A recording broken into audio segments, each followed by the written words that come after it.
요한계시록 하면 우리 한국 교회에서 가장 문제가 많은 그런 책으로 참 주석도 많고 이 요한계시록에 대한 설교집도 많고 해설서가 아마 수백 권이 될 겁니다. 그리고 일명 이 요한계시록을 해석하는 사람들마다 10인 10색이다 이런 말을 합니다. 그러니까 10사람이 이 요한계시록을 해석하면 10가지의 색깔을 내며 다 다르다 그런 말입니다. 그래서 마치 무엇이 가장 옳은지 참 이것이다 말하기 참 힘들 정도로 그렇게 뭐라고 해야 할까요? 다양하게 전개되어져 있는 그런 말씀이기도 하고 특히 이단들이 전유물로 쓰고 있는 경우가 많아서 보수주의를 비롯한 많은 목사님들이 이 설교를 하기를 꺼려하는 경향이 있고 또 성도님들도 이 성경은 어렵다 그래서 그냥 안 읽고 싶은 그런 마음을 가진 성도들도 혹 있을지 모르겠습니다. 그런데 오늘 본문 말씀대로 이 예언의 말씀을 읽는 자와 듣는 자와 그 가운데 기록한 것을 지키는 자는 복이 있나니 그랬습니다. 그래서 여기서 읽는다는 말은 지금 우리가 이렇게 볼 수 있으니까 우리는 읽을 수 있지만 그때 당시는 이 편지를 전하는 사람이 지금 선포하는 즉 이 책은 회람된 그런 서신입니다. 수신자는 7 교회, 지금의 투르키에라고 그러죠. 거기에 나오는 이제 요한계시록 2장부터 3장에 걸쳐 나오는 그 소아시아 7 교회에 보내는 편지인데, 자, 이 요한계시록은 처음 시작이 예수 그리스도의 계시라 이렇게 시작을 합니다. 어떻게 말하면 이 첫 마디가 성경 요한계시록 전체를 아우르는 그런 표제인 것입니다. 그러니까 이 책은 요한이 보낸 계시도 아니고 예수님이 주시는 계시다 그런 말씀입니다. 그렇다면은 이 책은 저자는 우리가 잘 아는 대로 사도 요한입니다. 그런데 어느 연대에 기록이 되어졌느냐 하면은 로마 제10대 황제 도미티아누스 통치 기간이 주후 81년에서 96년인데 그의 말기쯤, 그러니까 95년에서 96년쯤에 사도 요한이 반모섬에 유배되었던 시기에 기록되어졌다. 이렇게 정통적인 연대로 보는 것입니다. 물론 초기 연대로 잡는 자, 후기 연대로 잡는 자, 학설은 여럿이지만 가장 정통적인 학설이 그렇습니다. 자, 그러면 내용이 뭐냐 할 때의 전체적인 내용은 역사적, 종말론적 차원에서의 교회의 환란과 승리, 그리고 신천신지의 도래를 통한 지상 역사의 종결과 구속사의 완성 과정입니다. 좀 말이 어려울는지 모르지만 이제 계속 듣다 보면 이해가 됩니다. 자, 요한계시록은 성경이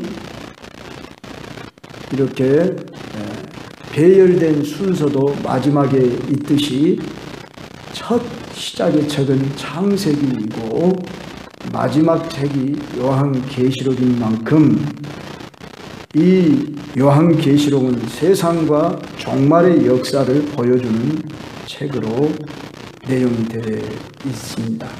물론 꼭 그렇기만 한 것은 아닙니다. 이제 앞으로 계속 살피겠지만 이 요한계시록이 기록된 당시의 배경을 먼저 우리는 이해를 해야 합니다. 주후 95년에서 96년이라 그러면 사도 요한이 가장 오래 산 제자로서 그는 당시 도미티안 황제 당시에 대단한 핍박이 있었습니다.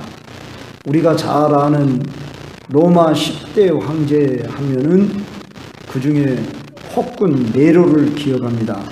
이 네로는 주후 54년에서 68년경에 통치했던 자인데 그보다 더 폭군이 바로 도미티아누스라고 하는 황제랍니다.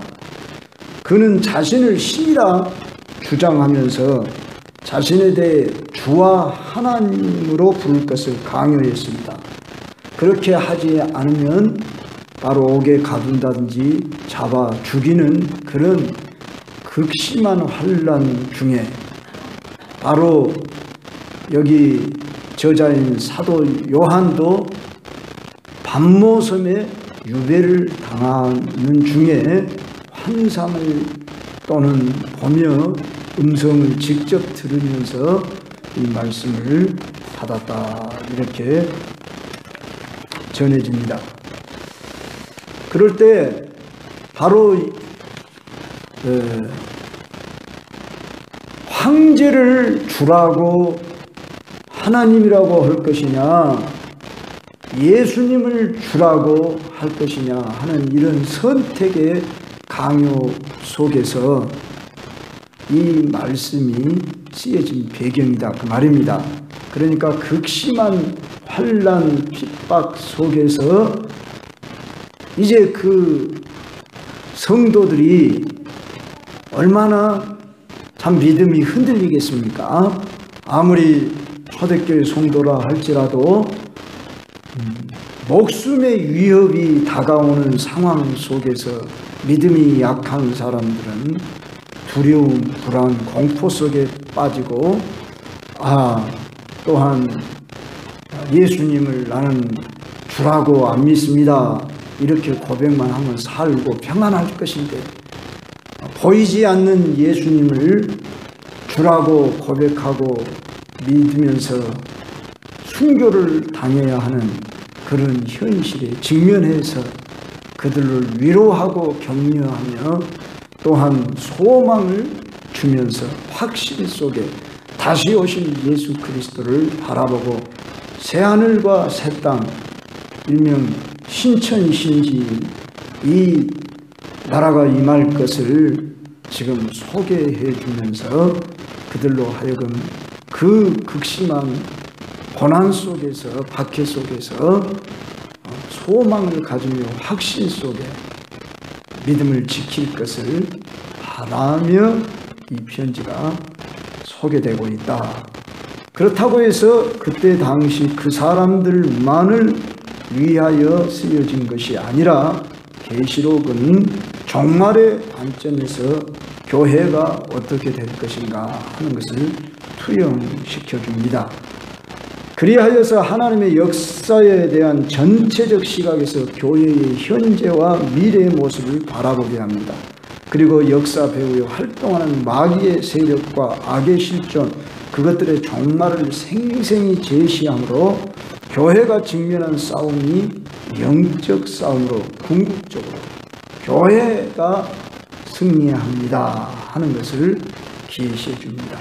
그리고 마지막 신천신지의 도래로 하나님의 구속사가 완성되기까지 교회는 지상에서 영적 싸움을 싸워야 할 것을 가르칩니다.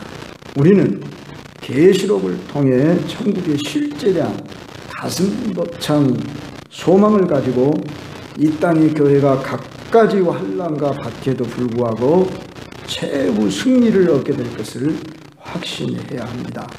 그렇다면 오늘 본문으로 들어가서 한 절 한 절 살피도록 하겠습니다.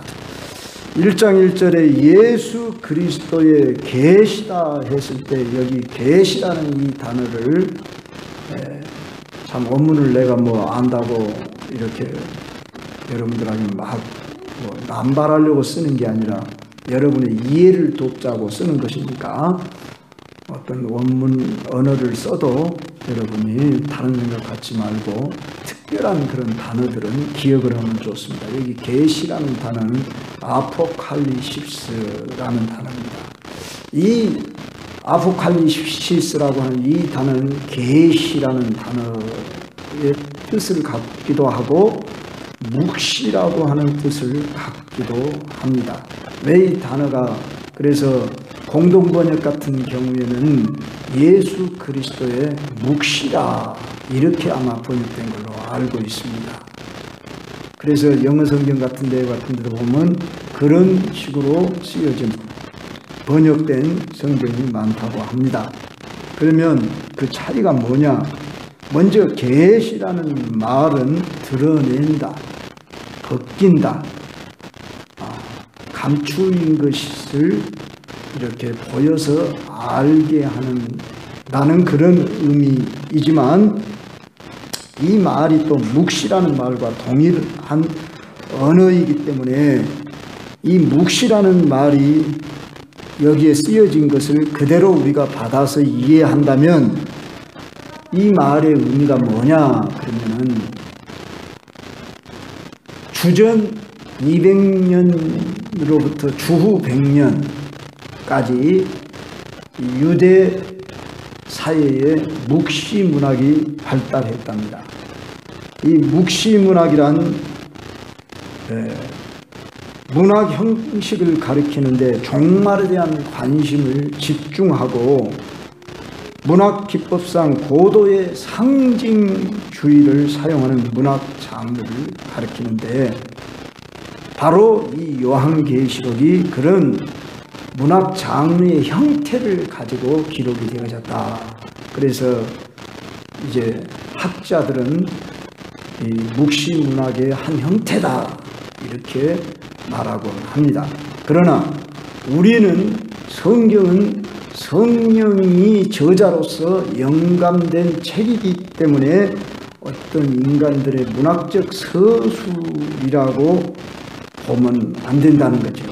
물론 그 형태를 띠고 기록을 한 그런 문학 장르의 모양 형태를 가지고 있습니다.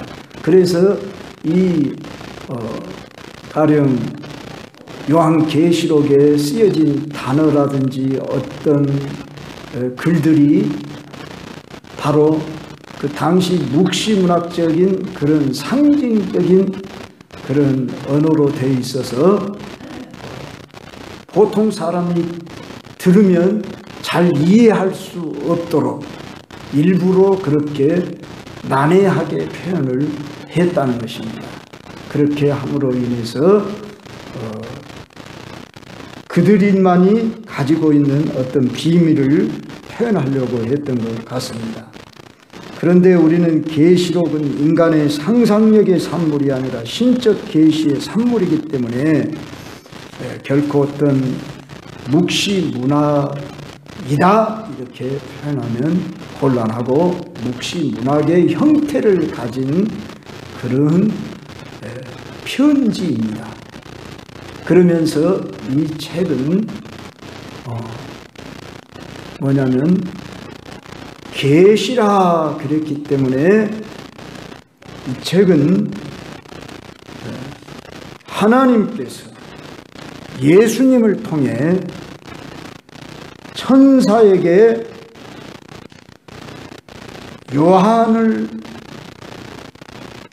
요한에게 이 글을 전달한 책이다. 1장 1절 봅시다. 이는 하나님이 그에게 주사, 여기 글한 예수님을 가리킵니다. 반드시 속히 일어날 일들을 그 종들에게 보이시려고 그의 천사를 그 종 요한에게 보내어 알게 하셨다. 그렇습니다. 그러니까 하나님이 예수님이 천사를 통해 요한에게, 요한은 이 편지를 받는 7 교회 사자들에게, 사자들은 이제 다 회람하면서 모든 성도들에게 듣고 알도록 했습니다. 이러한 순서 속에 우리에게까지 전개된 이 예언서입니다. 이 책은 3절에 보니까 이 예언의 말씀을 그랬죠. 그래서 여기서 예언서라는 점에서 예언은 꼭 미래적인 것만을 말하는 것은 아닙니다. 현재와 과거의 것도 포함되어져서 미래적인 것을 감추어진 것을 가르쳐 주기 위함인데, 오늘 우리가 주목해야 할 단어를 몇 단어 생각하면서 교훈을 받고자 합니다. 자, 첫째로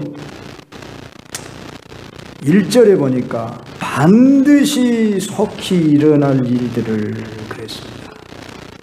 그래서 이 요한계시록은 반드시, 그것도 속히 일어날 일이다 하는 것입니다. 왜 이런 말씀을 하냐면 당시 고난받는 그 백성들을 위로하고 소망을 주고 확신 속에 기다리는 믿음을 지키길 원해서 그런 것입니다. 자, 그들은 흑한 환난 속에 있습니다. 여러분들이 오늘 살아가면서 나름대로 고난이 따릅니다. 그 시대만 고난을 받는 게 아니라 오늘을 살아가는 성도들 역시 크고 작은 고난을 받습니다. 그러면 우리가 믿음을 지키는 길은 소망이 확실하면은 그 고난도 이겨낼 수가 있습니다. 예수님이 죽으시고 부활하시고 승천하시면서 너희가 본 그대로 내가 다시 오리라 이렇게 말씀하셨지요. 그래서 그리고 너희들은 몇 날이 못되어 성령을 받으리라 그렇게 말씀하신 대로 그들은 성령 보낸다는 이 분명한 소망을 가지고 120문도가 그 다락방에 모여 전혀 기도에 힘쓸 수 있었듯이 오늘을 살아가는 우리는 이미 임한 성령, 내게 임한 성령, 교회 안에 역사하시는 성령, 이 성령과 함께 우리는 동행하면서 장차 예수님이 오시리라, 오늘 3절에도 때가 가까움이라 했고 또 요한계시록 22장 마지막에도 내가 속히 오리라 하는 이 약속의 말씀이 있는 것처럼 지금으로부터 약 1900년에서 2000년 가까이 되는 그 시대에도 그들은 예수님이 자기들 당대에 곧 올 것처럼 믿었습니다. 그런데 우리는 이런 생각을 할 것입니다. 아니, 지금부터 약 2000년 전에 성도님들이 자기 당대에 올 것처럼 믿었고 예수님도 속히 오리라고 하셨는데 아니 2000년이 됐는데도 지금도 예수님 안 왔잖아요. 그러니까 어떤 이단들은 이미 예수님이 어떤 사람에게 임했다, 뭐 자기한테 임했다, 누구한테 임했다, 뭐 영적으로 재림을 했다, 그리고 재림이 심지어 없다 이렇게 말하는 사람들도 있는데 이건 다 미혹하는 영들이 역사하기 때문에 속아 넘어가는 그런 일들입니다. 우리는 결코 그것을 믿으면 안 됩니다. 물론 믿지도 않을 것이지만은 우리는 그러면 2000년 됐는데도 안 왔으니 앞으로 또 몰라 100년 뒤에 올지 아니 1000년 뒤에 올지 그 어떻게 알아? 까마득한 날이 언제 올지 이렇게 생각할지 모르지만은 물론 시간 계산법은 우리가 하면 안 됩니다. 그리고 우리가 생각하는 시간과 하나님의 시간은 다릅니다. 데살로니가 베드로 후서 3장 18절인가 보면은 천년이 하루 같고 하루가 천년 같은 것을 잊지 말라 그랬습니다. 하나님은 영원하신 하나님으로서 천년도 하루와 같을 수 있고 우리에게 있는 하루도 하나님의 영원하신 시간표 속에서는 천년과 같이 긴 시간일 수도 있다. 그러니까 우리 인간들이 생각하는 이 사계절이 지나면 1년이다 해서 1년이 10번 지나면 10년, 100번, 100년, 1000년 이렇게 계산하는데 영원전부터 계시는 하나님에게 있어서 그 천년이라고 하는 시간도 하루와 같이 짧을 수 있기 때문에 주님은 속히 오시리라 하는 이 말이 결코 과장된 말씀이 아니다 하는 말입니다. 우리 인간 편에서 생각하는 것이 그렇지요. 모세도 그런 이야기를 했습니다. 시편 90편에 우리 인생은 밤의 한 경점과 같다 그랬습니다. 그만큼 우리 인생의 한평생도 한순간에 지나지 않는 그런 날과 같을 뿐이에요. 그래서 우리는 이 속히 오신다, 반드시 속히 되어질 일이다 하는 이 말씀이 우리 인간의 시간 계산법으로 그렇게 생각하지 말고 하나님의 시간표 속에서는 속히 될 일입니다.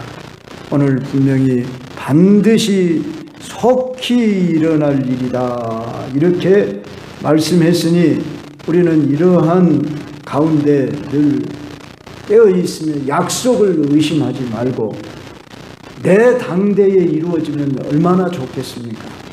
여러분 내 살아생전에 예수님 재림되어져서 종말이 완성되는 이러한 날이 오기를 우리가 기대하며 늘 바라보는 믿음을 가져야겠지요. 그런데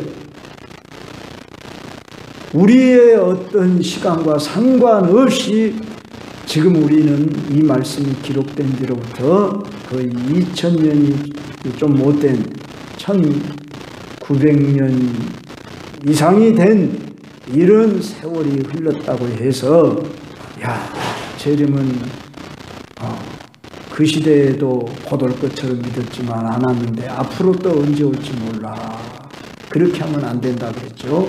더디 오리라 하고 영적인 잠을 자면은 안 된다 그랬습니다. 그래서 우리는 반드시 속히 될 일이라는 이 말씀을 믿음으로 받아서 바른 믿음 안에 서도록 힘써야 할 것입니다. 두 번째로 우리는 성도는 진리에 대하여 가감없이 증거해야 하는 그리스도의 증인이라고 하는 사실을 2절을 통해 알 수 있습니다. 요한은 하나님의 말씀과 예수 그리스도의 증거 곧 자기가 본 것을 다 증언하였느니라 그랬습니다. 사도 요한은 환상을 통해서 자기가 본 것을 한마디도 빼놓지 않고 다 기록을 했다는 것입니다. 그래서 그가 요한계시록 마지막쯤에서 이 말씀을 더하거나 빼는 자는 더하는 자에게는 재앙을 더할 것이고 빼는 자들은 생명책에서 그 이름이 지워질 것이다. 이렇게까지 엄히 말했던 것을 우리는 알 수 있듯이 우리는 사도 요한이 얼마나 성실한 자세로 이 말씀을 기록해서 전했는가를 생각해 보며 우리는 이 성경을 대할 때 참 귀한 책이구나. 물론 모든 성경이 귀한 책이 아닌 게 어디 있겠습니까? 창세기의 무게나 요한계시록의 무게가 동일합니다. 어떤 분은 요한계시록만을 최고라고 하는 분이 있고 있는데 우리는 하나님 말씀은 다 어떤 것이 더 중하고 덜 중한 게 어디 있겠습니까? 처음이 있으니까 마지막이 있는 거 아니겠습니까? 그래서 우리는 동일하게 중요시 여기되 특히 이 요한계시록에서는 축복을 약속하고 있다는 점에서 우리는 귀하게 알면서 이 말씀을 대하고 이 말씀을 받아야 할 줄로 아는 것입니다. 그렇다고 할 때에 우리는 오늘 하나님의 말씀을 어떻게 대하며 전하고 있는가? 내가 알고 있는 예수님에 대해서 나는 오늘 사람들에게 가감없이 전할 수 있는 준비가 돼 있는가? 동정녀 탄생, 그리고 예수님의 십자가의 죽음, 부활, 승천, 성령 보내주심, 다시 오마 약속하심, 이러한 우리는 예수님의 생애 가운데 약속된 말씀, 또 성취한 말씀, 이것을 내가 증거할 수 있도록 늘 우리는 힘써야 할 것입니다. 그러기 위해서는 우리에게 성실한 믿음이 필요하고 또한 진리를 선포하는 담대함이 필요합니다. 마지막으로 생각해 볼 말씀은 3절입니다. 자, 계시록은 인생의 복을 위에 기록된 책이라는 것입니다. 우리 3절 한번 같이 한 목소리로 합독합시다. 이 예언의 말씀을 읽는 자와 듣는 자와 그 가운데 기록한 것을 지키는 자는 복이 있나니 때가 가까우니라. 이 책을 읽는 자가, 듣는 자가, 그 가운데 기록한 것을 지키는 자가 복이 있다. 성경이 복이 있다면 복이 있는 거예요. 믿어야 합니다. 할렐루야. 그래서 어떤 분은 요한계시록을 매일 읽으면서 또는 일주일에 일독을 한다든지, 예전에 무릉산 헐몬수양관에 계시다가 광주신학교 교장, 학장이라고도 할 수 있는 광주중앙교회 원로 목사였던 정규호 목사님은 이 요한계시록을 그렇게 많이 읽었다. 그리고 또 어떤 목사님들은 이 요한계시록 전체를 암송했다. 그렇게 합니다.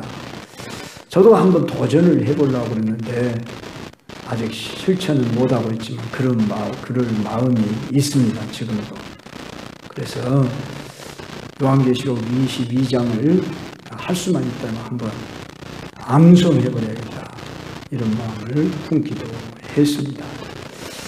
자, 그런데 중요한 것은 우리가 이 성경 말씀을 읽는 자 했을 때 오늘날로 말하면 직접 우리는 읽을 수 있으니까, 그때 당시는 성경을 읽을 수가 없잖아요. 가지고 있지 않으니까. 그러니까 이 말씀을 전하는 자라 그렇게 보는 것이 합당하고, 오늘 우리는 이 책을 가지고 있으니까 읽을 수 있어요. 그러니까 읽는 자는 단수로 기록이 되어 있어요. 듣는 자들과 전의 성경이 그렇게 되어 있는데 복수인데 단수로 그냥 듣는 자와 그 다음에 그 가운데 기록한 것을 지키는 자들과 그렇게 원래 원문에 있는데 지키는 자는 이렇게 나왔어요. 여하간 우리는 듣는 자 또한 지키는 자, 그러니까 듣기만 해도 복이다. 즉 듣는다는 말은 이 말씀 알아라 그 말 아니지 않겠습니까? 그러니까 여러분들이 요한계시록의 말씀을 어렵지 없다고 생각해서 잘 읽지도 듣지도 않는 경향이 있는데, 이제 우리가 요한계시록은 오늘부터 강의하기 시작했으니까 읽고 듣고 힘쓰시기를 바랍니다. 적어도 제가 강의해 나간 만큼만이라도 따라오시면 좋겠어요. 그러니까 오늘 계시록 1장 1절부터 3절을 읽었다. 그러면 여러분들이 한 주간 동안 이 1장 1절부터 3절을 암송하면 좋지만 못할지라도 계속 반복해서 읽으시고 기억을 하면 좋겠습니다. 그리고 더 중요한 것은 기록한 것을 지키는 자가 복이 있다. 그리고 궁극적으로 이 말씀을 주는 것은 이 말씀을 지켜서 복을 받아. 할렐루야. 그래서 여러분이나 저가 요한계시록 가까이 하고 이제 사랑하면서 이 말씀을 읽고 듣고 지키기를 힘쓰십시다. 이 요한계시록에 보면은 편지를 받는 수신자 7교회에 귀 있는 자는 성령이 교회들에게 하시는 말씀을 들을지어다 이렇게 했습니다. 그리고 이 말씀을 들으라 하는 이유는 이 말씀을 듣고 악한 자를 물리치며 이겨라 하는, 그래서 이 요한계시록은 이기는 자에게 주시는 승리를 외치는 책이다. 승리의 책이다.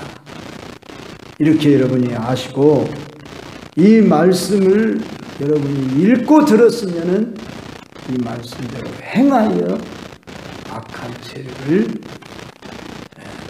싸워 승리해라.